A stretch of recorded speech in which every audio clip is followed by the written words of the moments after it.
એવું નહીં બોલાય પાછું મારથી હવે કે લખન દરબારે હંમેશા સાચા માણસનો સાથ આપ્યો છે, એવું મારથી બોલાય એવું રહ્યું નહીં. સમજ્યા વાત તમે?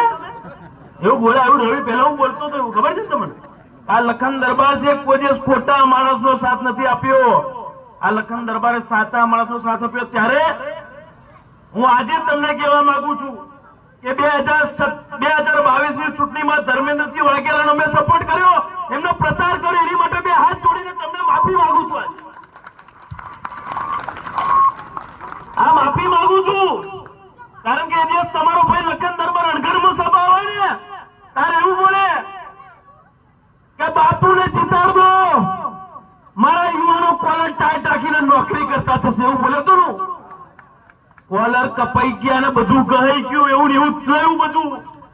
જયારે રિફાઇનરીમાં મારો મિત્ર શૈલેષસિંહ ઝાલા મકવાણા કોયલીના અને જયારે એમનું મૃત્યુ થયું ધડાકામાં, ત્યારે લખન દરબાર સવારથી આશરે જીપ પર ડેડ બોડી સાથે આંદોલન કરતો હતો અને 51 લાખ રૂપિયાની માંગણી હતી કે 51 લાખ રૂપિયાના પરિવારને મળવા જોઈએ.